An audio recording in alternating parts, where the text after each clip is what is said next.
안녕하십니까. 안녕하십니까. 네, 최근에 조회수가 떨어지고 있어서 조회수 회복을 위해서는 다시 옛날에 그 텐션이 돌아와야 된다. 머리 삭발 뭐 이런 거 어때요? 본인이 하시려고요? 아니 대표님. 네, 네. 언짢네요. 네. 조회수가 안 나오면 사실 저희 그 편집자분들이 삭발하셔야죠. 좋은 이런 거. 컨텐츠가 될 거라고 네, 기대됩니다. 그런 거. 그래서 저희가 좀 하반기에는 조회수가 잘 나오던 컨텐츠를 조금 더 살려서 재밌게 저희 이제 사업가님에서 이제 주상전화로 아직도 그거에 미련을 못 네. 버리셨군요. 다양한 또 컨텐츠로 준비를 하고 있습니다. 네. 컨텐츠를 시작하기 전에 잡담이 굉장히 많아요. 그래서 이렇게 입을 풀어야 됩니다. 그래서 저희가 그동안 업무만 보면서 여러 가지로 좀 꼬여있던 것들을 잡담을 하면서 풀면서 네. 저희가 다시 한번 시작해 보려고 합니다. 아무튼 오늘은 저희가 어디를 갈 거냐? 역삼동이죠. 사실 그동안 항상 강남에서 뺑뺑 돌다가 역삼동까지 못 가고 끝난 경우가 많거든. 건물주 편도 역삼동을 못 갔어. 제가 그래서 다음 주에 휴가를 가거든요. 갔다 와서 좀 깔끔하게 또 재밌게 준비를 좀 해보려고 하고, 간혹 이제 저를 본다라고 하는 분들이 많아요. 자꾸 이렇게 몰래 이렇게 쳐다보지 말고 그냥 네 안녕하세요 해주시면 저도 안녕하세요라고 친절하게 합니다. 제가 그 방송으로는 되게 친근한 이미지인데 실제로 보면 좀 무섭나 봐. 제가 굉장히 착한 사람이거든요. 더 무서워. 뭐 사인해달라고 하는 분들이 간혹 없거든요. 연예인병이라고 욕먹어요. 사인해주는 애는 없다고. 아, 없다고? 네. 네, 네. 아무튼 저희가 역삼동 편으로 바로 시작해 보겠습니다. 역삼동은 저희가 일단 행정구역상 신논현역부터 강남역 남쪽에 있는 부분, 그 다음에 선능역 가는 요 라인까지가 역삼동이에요. 역삼동은 테라노 아닙니까? 이게 사원증 딱 차고 오피스 와가지고 커피 한잔 사 먹고 약간 이런 라인이죠. 근데 역삼동이 토지거래허가 구역 때문에 굉장히 수혜를 많이 받은 지역 중에 하나입니다. 오히려 더 많이 팔린 그런 지역 중에 하나고요. 아무튼 강남역 쪽에 저희가 네. 다시 설명을 하면, 강남역 같은 경우 여기 보면 B형이 산 거 있죠? B형이 사신 건물인데 뭐 평당 6억 2천, 평당 7억까지도 팔리는데 6억 2천이면 굉장히 좋았다는 생각이 들고요. 어릴 때 저기 많이 돌아다니셨죠? 20대 초반에. 저는 이쪽 말고 이쪽에 가보면 풋놀이가 있고 이쪽 라인으로 이제 그 맞아요. 술집이 많아요. 앞발이 있고. 여기 이제 길거리 이렇게 쫙 서 있잖아요, 사람들이. 네. 어디 가세요? 누나 어디가? 그랬던 이제 뭐 옛날에 네. 추억이 있죠. 저 이쪽 남쪽으로 내려오면 이제 이쪽 클럽이 또 많았죠. 네, 메스 있었고. 네, 메스는 이제 메스 실린더밖에 몰랐는데, 네, 여기는 뭐, 네, 아무튼 그랬습니다. 알겠습니다. 네, 이면도로가 이제 또 3억 3천에 팔렸네요. 여기도 3억 3억 6천에 팔렸어. 그 비싸네. 사실 위쪽으로는 1종도 꽤 많지 않아요? 여기는 일종이죠. 맞죠? 여기도 근데 작년에 팔린 거 8,500만 이렇게 팔렸어요. 1억 2천. 엄청납니다. 여기는 2억 4천. 4천. 여기가 근데 네, 워낙 메인 메인이니까. 도로니까. 내려가 보면 여기 코너에 있던 건물이 있는데, 여기 코너에 있던 건물이 제가 아직도 생각나는 게 있어요. 10년 전에 제가 여기 있는 건물주분을 한번 만나러 간 적이 있어요. 이 건물에 사무실이 있었거든. 그분이 저한테 했던 얘기가 있어요. 젊은이, 내가 강남에서 세금을 3번째로 내. 젊은이도 그렇게 살도록 해. 그것 때문에 제가 세금을 열심히 내고 있습니다. 이쪽 강남역에 엄청 건물이 많으시더라고요. 네, 아무튼 그렇고요. 이 뒤에 내려오면 이쪽에 삼성전자 라인, 여기 뒤에 같은 경우는 상업지라 가지고 뭐 시행하는 사람들도 이쪽에 건물을 많이 매입을 했어요. 오피스텔도 진짜 많아요. 네, 아무튼 이쪽에 이제 오피스텔이나 이쪽 시행하려고 많이 매입하시는 데고요. 근데 이쪽 건너편 같은 경우는 이제 먹자 상권이죠. 이렇게 하면 이제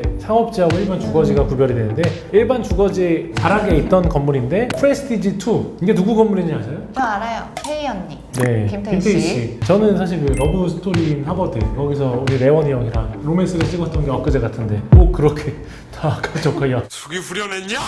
아무튼 그 프레스티지 2 건물을 김태희 씨가 132억에 매입했다가요 203억에 팔았대요. 뭐 그렇게 엄청나게 집가가 올라가지는 않았는데, 그래서 임대 수익을 굉장히 잘 받았고. 이쪽 라인은 신분당선이 생기고 나서 많이 오른 경향이 그렇죠. 있나요? 이게 신분당선이 생겨가지고 여기가 올랐다라는 것보다 신분당선이 생기면서 강남의 상권이 커진 거예요. 근데 2호선만 있을 때는 맞아요. 위쪽으로만 컸고 아래쪽도 이제 그렇게 어느 정도는 있었지만 크진 않았는데, 신분당선이 들어오면서 강남역이 유입된 인구가 많아지면서 상권 자체가 커진 거죠. 빨대 효과라고 하는데 많이 빨아난 겁니다. 그래서 강남역 같은 경우 하나 이슈가 있어요. 신사역까지 신분당선이 개통이 될 텐데 과연 신사역으로 강남역의 상권의 일부가 뺏길지 귀추가 주목됩니다. 네, 여기서 이제 내려가면 뭐 역삼 초등학교 있고요. 초등학교 라인 이쪽 보면 4m 상업지들인데 그런 것도 이제 거래가 됐고, 밑에 내려가 보면 이제 도곡동길, 여기가 이제 원래 골프거리, 네, 골프거리인데 최근에 제가 그 골프 연습을 하고 있거든요. 아까 휘두르시는 거 아니죠?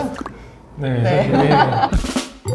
사실 강남대로 같은 경우는 이렇게 건물 팔린 것들이 좀 있어요. 1,050억, 평당 3억 2천 이런 데 팔리고, 이쪽 라인으로 이제 시행하는 건물들도 굉장히 많아요. 도곡동길은 이런데, 요게 이제 동명 엔터프라이즈라는 회사에서 갖고 있던 건물인데 정말 잘 샀다라고 맞아요. 생각합니다. 평당 9천만 원. 그래서 여기서 이제 올라가다 보면 이제 오른쪽으로 가면 도곡 1동 사무소. 사실 도곡동길 같은 경우는 루즈하긴 한데 그래도 초입 정도 부분까지는 되게 괜찮아서 그쪽까지는 투자가 괜찮은 투자였던 것 같고요. 역삼 초등학교 이 사거리 같은 경우가 원래 굉장히 침체돼 있던 동네. 그렇다 보니까 또 집가가 가치가 엄청나게 올라가진 않았어요. 특히 이 역삼로 자체가 4차선짜리 대로인데 4차선 대로의 한계 때문에 이렇게 여기는 아직 평당 1억이 되지 않았던 동네이긴 합니다. 그래도 야금야금 올라가고 있다. 여기서도 22억에 산 진짜. 평당 4,900 진짜 잘 산 겁니다. 진짜 잘 산 거. 이 건물도 경쟁이 진짜 심했거든요. 이거 사신 분 제가 알고 있는데 잘 사신 것 같아요. 제가 박수 드리겠습니다. 그나마 역삼동은 그래도 주택 금매들이 간혹 번져지는 느낌이에요. 네, 그렇죠. 그리고 역삼동 이제 이면도로라는 이 먹자 메인 상권. 여기 역삼동 같은 경우는 이면도로 잘 봐야 되는 게 4m 상업지냐, 6m 상업지냐, 8m 상업지냐를 잘 봐야 돼요. 4m 상업지 같은 경우는 테헤란로 지구 단위 계획 때문에 2,000제곱미터 이상을 지을 수가 없어요. 지하층 포함이거든요. 즉 600평 이상의 건축을 할 수 없다는 거죠. 그렇다 보니까 지가가 올라가는데 한계가 있었어요. 그리고 이제 역삼역 이쪽으로 올라가면 역삼역에서 이어진 먹자골목과 이 위에는 일종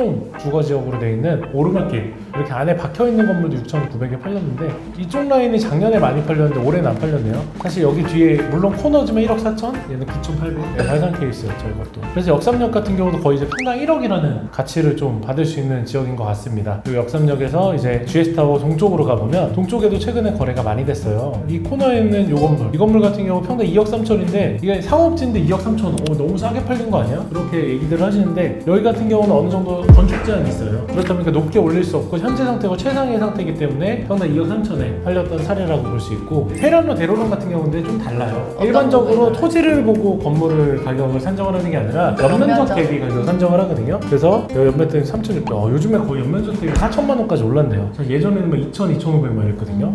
옛날 사람이 돼버렸네요, 저도. 연면적을 기준으로 보는 거랑 대지 면적을 기준으로 보는 거랑은 왜 테헤란은 대형 건물이 많아서 그래요? 그렇죠. 대형 오피스 건물이 많고 그 오피스를 가지고 새로 재건축을 한다는 것보다 있는 건물을 사는 경우가 많잖아요. 그런 경우에는 이제 연면적을 가지고 평가하는 경우가 많죠. 오히려 신축 부지 같은 경우는 그 부지 대비 연면적을 또 산정을 해서 예산 건축을 해봐가지고 그런 걸 가지고 또 계산을 합니다. 좋은 정보 감사합니다. 네, 그래서 이쪽 올라가다 보면 차병원 사거리가 있는데 여기 이제 용감한 형제들. 저는 용감한 형제들 대표님께서 제가 느끼는 게 뭐냐면 부동산 투자를 굉장히 잘해요. 여기 양재역에도 갖고 있는 것도 잘 파셨고 굉장히 투자를 잘한다. 그다음에 이쪽에 로엔 엔터테인먼트에서 가지고 있던 건물을, 이게 최근 단기 투자로 좀 재밌는 사례예요. 5년 만에 100억이 올랐던 거를 1년 만에 100억이 올랐죠. 1년도 아니에요. 3개월인데요? 3개월에 100억을 남겼네. 3개월에 100억 남겼다? 굉장히 매력적인 아이템인데 이 건물 같은 경우는 그랬습니다. 여기 또 재밌는 사례가 하나 더 있어요. 2019년 11월에 1년 만에 60억 정도. 그만큼 요즘 부동산 시장이 좋았다라는 거를 보여줄 수 있는 사례고요. 그리고 최근에 이쪽에 이제 원 에디션이 신축되면서 이쪽에도 상업지로 지으려고 하는 부지들이 굉장히 많은데 진짜 잘 산 사례 중에 하나라고 생각 들어요. 우리 부지. 평당 9,600. 엄청나게 잘 샀죠. 여기 안에도 일종들인데 일종들도 8천만 원씩. 선정역 이쪽도 역삼동이거든요. 이쪽 라인 대로변도 노선상업지가 평당 1억 8천에 팔린다. 여기 이제 좀 좋은 사례가 있어요. 이런 신축돼 있는 건물 같은 경우는 60억에 평당 1억 1천에 돼 있는데 부지 같은 경우 6,200에 팔렸죠. 부지를 사서 짓는 게 더 유리하다. 똑같은 땅이거든요. 60억과 31억 5천이잖아요. 31억 5천에다 예상을 한번 해볼게요. 31억 5천 플러스 건물을 짓는다 라고 생각했을 때 저 옆에 건물 정도 짓는다고 한 10억 정도 들 거예요. 근데 이자와 기회비용 시간적인 거 한 4, 5억 정도 들어갔다고 생각했을 때 취득료세까지 합쳐서 50억 정도 뭐니까? 한 10억 정도 이게 싸게 산 거죠. 그래서 부지를 사는 분 같은 경우와 새로 지은 건물을 살 때는 조금 더 이렇게 프리미엄이 필요하다라는 사례가 되는 건물이네요. 그리고 이제 뭐 저희가 선능력까지 내려가는데 이것도 단기간에 다시 판 거 같네. 네, 아무튼 이것도 저희가 작년에 팔렸던 사례인데도 다시 바로 붙여가지고 다시 판 사례인데 잘 사셨어요. 선능력에 있는 요 건물 같은 경우도 하나 얘기를 드리고 싶어요. 선능력 이명에 있던 건물인데 건축하는 회사에서 매입해서 지어서 이제 345억에 팔았고 그 다음에 다시 378억, 거의 제비를 못 봤죠. 그래도 뭐 마이너스는 안 났으니까, 조금 내가 비싸게 샀다고 해도 마이너스는 안 났으니까 그런 면에서 조금 회복이 되지 않았나.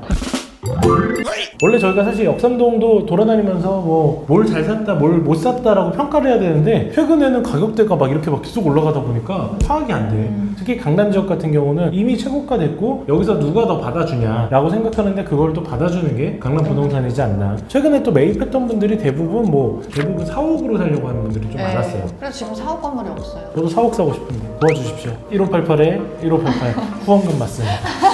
아무튼 저희가 역삼동에 주저리 좀 이야기를 해봤는데 조금 팁이 되셨는지 모르겠습니다. 그래서 삼성동, 대치동, 강남은 한 바퀴 다 돌아보고요. 다른 지역도 한번 가는 걸로. 아무튼 오늘 재밌게 찍었습니다. 수고하셨습니다. 안녕히 계세요.